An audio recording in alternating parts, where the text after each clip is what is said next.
আমি স্পষ্ট বলতে চাই, বাংলাদেশের ভিতরে যারা সন্ত্রাসিত কর্মকাণ্ড চালাচ্ছে, ইসকন নামক যে সংগঠন বাংলাদেশে কাজ করছে, অবিলম্বে তাদেরকে সন্ত্রাসী সংগঠন ঘোষণা করে নিষিদ্ধ ঘোষণা করতে হবে, নতুবা বাংলার জনগণ আবার গর্জে উঠবে এবং ইসকনকে ভারতে পালাতে বাধ্য করবে ইনশাআল্লাহ। আল্লাহর নবী মক্কা বিজয় করে কি সুন্দর একটা ঘোষণা দিলেন, হে মক্কাবাসী, আজকে তোমরা আমার থেকে কেমন ব্যবহার কামনা করছো। মক্কারবাসী তো জানে আমরা তো সেই লোক যারা বেলালকে উত্তপ্ত বালুর উপরে শুয়ে রেখে নিচে জ্বলন্ত আঙ্গার দিয়ে উপরে পাথর চাপা দিয়ে রেখেছিলাম। আমরা তো সেই মক্কাবাসী যারা হযরত সুমাইয়া রাদিয়াল্লাহু তাআলা আনহাকে ইসলাম কবুল করার কারণে লজ্জাস্থানে বর্ষা দিয়ে আঘাত করে হত্যা করেছিলাম। আমরা তো সেই লোকগুলো যারা আল্লাহর নবীর পুরা বংশকে 3 বছর পর্যন্ত অবরুদ্ধ করে কারাবন্দী করে রেখেছিলাম। আমরা তো সেই লোকগুলো যারা স্বয়ং নবী মুহাম্মদুর রাসূলুল্লাহ সাল্লাল্লাহু আলাইহি ওয়াসাল্লাম সিজদারত অবস্থায় তার মাথার উপরে নারী বুড়ি চাপিয়ে দিয়েছিলাম। আমরা তো সেই লোকগুলো যাকে মুহাম্মদ সাল্লাল্লাহু আলাইহি সাল্লামকে হত্যা করার জন্য চক্রান্ত করেছিলাম। আজকে মুহাম্মদ সাল্লাল্লাহু আলাইহি সাল্লাম বলছেন, হে মক্কাবাসী, তোমরা আমার থেকে আজকে কেমন ব্যবহার আশা করছো। মক্কার লোকদের একটু সাহস হলো, দাঁড়িয়ে বলল যে আমরা একজন উত্তম ভ্রাতা, একজন উত্তম চাচার থেকে যে ব্যবহার আশা করা যায় তাই করছি। আল্লাহর নবী সেদিন বললেন, আজকে তোমাদের বিরুদ্ধে আমার কোনো ক্ষোভ নেই, তোমাদের বিরুদ্ধে আমার কোনো প্রতিশোধ নেওয়ার ইচ্ছা নেই। আকুলু কামা ক্বালা আখি ইউসুফ আলাইহিস সালাম, আমি সে কথাই বলছি যে কথা আমার ভাই ইউসুফ আলাইহিস সালাম বলেছিলেন। ইউসুফকেও তার ভাইয়েরা হত্যা করার চক্রান্ত করেছিল, কিন্তু শেষ সময়ে যখন ইউসুফের ভাইয়েরা ইউসুফের হাতের মুঠোয় চলে আসলো, তখন তিনি প্রতিশোধ না নিয়ে তিনি বলেছেন, লা তাসরিবা আলাইকুমুল ইয়াউম, আজকে তোমাদের বিরুদ্ধে আমার কোনো ক্ষোভ নেই। হে মক্কাবাসী, আজকে আমিও তোমাদের বেলায় বলছি, লা তাসরিবা আলাইকুমুল ইয়াউম, তোমাদের বিরুদ্ধে কোনো প্রতিশোধ নিচ্ছি না, কোনো আমার ক্ষোভ নেই। ইযহাবু আনতুমুত তুলাকা, যাও তোমরা সকলে ঘরে চলে যাও, তোমাদের সকলকে আমি মুক্ত করে দিলাম, স্বাধীন করে দিলাম, ক্ষমা করে দিলাম। কিন্তু এই ক্ষমার মুহূর্তেও 13-14 জন লোককে ক্ষমা করা হয় নাই। এরা কারা? এরা কি অপরাধ করলো যে কারণে এই ক্ষমার সাগরের মধ্যেও তারা ডুব দিতে পারে নাই? ওমা আরসালনাকা ইল্লা রাহমাতাল লিল আলামিন, যেই নবীকে গোটা জগৎবাসীর জন্য রহমত বলা হয়েছে, এই মহা রহমতের সময়ও কেন তারা ক্ষমা পায় নাই? তাদের অপরাধটা কি ছিল? এদের অপরাধ ছিল এরা আল্লাহর রাসূলকে নিয়ে কটূক্তি করেছিল, গালিগালাজ করেছিল, অবমাননা করেছিল, গুজব রটনা করেছিল। এখন যেমন ব্লগে লেখালেখি করে গল্প তৈরি করে, এই কাজটাও সবাই করেছে। এর মধ্যে একজন ছিল ইবনে খাতাল, যে আল্লাহর নবীর বিরুদ্ধে কবিতা করার জন্য, গান গাওয়ার জন্য 2টা গায়িকা কিনে তারপরে তাদের দ্বারা নাচাতো আর গান গাওয়াতো। আল্লাহর নবী মক্কা বিজয়ের পরে ঘোষণা দিয়ে মাত্র বসছেন, এখনো যুদ্ধের পোশাকটা খোলেন নাই, মাথায় লোহার টুপিটা এখনো আছে। ওয়ালা রাসিহি আল মিগফার, যুদ্ধের পোশাক এখন পর্যন্ত তার শরীরে, তার মাথায় রয়েছে।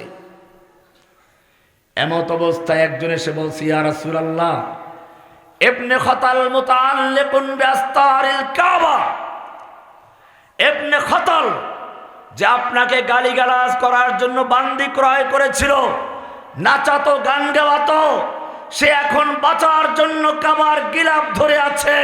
আর কাবা যদি কেউ গিলাফ ধরে থাকে, গিলাফ ধরা লাগে না, কাবার সীমানায় প্রবেশ করলেই বলা হয় আমান দাখালাহু কানা আমিনা, যে মক্কার হারামের সীমানার মধ্যে প্রবেশ করবে সে নিরাপত্তা লাভ করবে, তার জীবন নেওয়া যাবে না। এই লোক তো কাবার হারাম নয়, কাবার চত্বর নয়, স্বয়ং কাবার গিলাফ ধরে ঝুলে আছে, আমরা কি করব তার ব্যাপারে? আল্লাহর নবী সেদিন বললেন ফাকতুলুহু, ওকে ওখানে হত্যা করে দাও।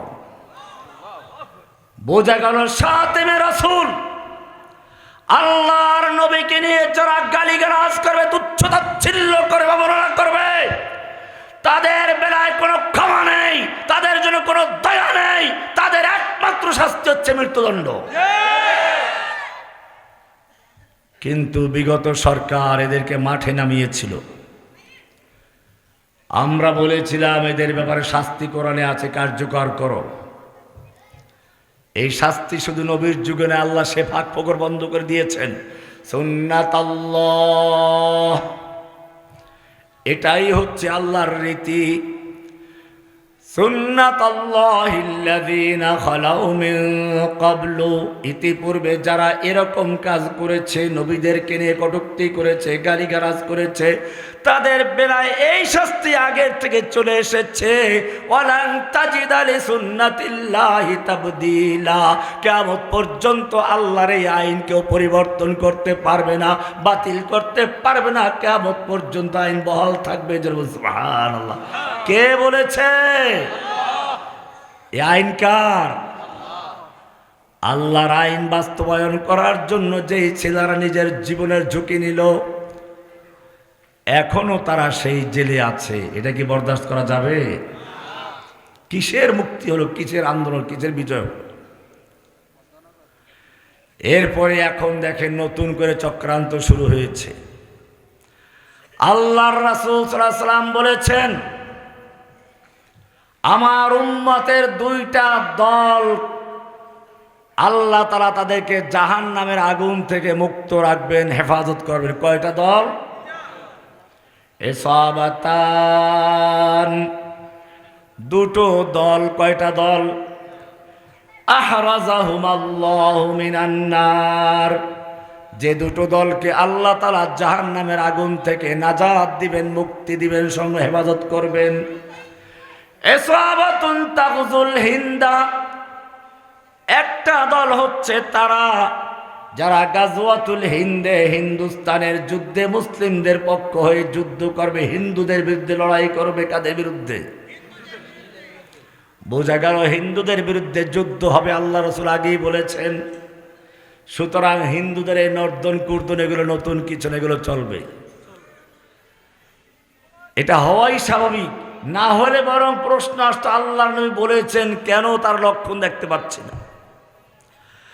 আল্লাহ নবী পরিষ্কার করে দিয়েছেন, ইসাবাতান তাগজুল হিন্দা, একটা গ্রুপ হচ্ছে তারা যারা হিন্দুস্তানের যুদ্ধে যুদ্ধ করবে, দুশমনদের বিরুদ্ধে, হিন্দুদের বিরুদ্ধে লড়াই করবে।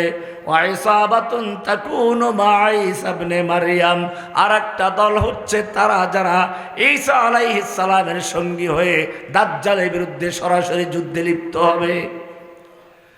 অমুসলিম ভাইয়েরা, সময় খুব কাছে আসছে মনে হচ্ছে, নতুবা হিন্দুরা কি করে এত বড় সাহস করলো? গরুর মুখ খাওয়া হিন্দু, গরুকে যারা পূজা করে,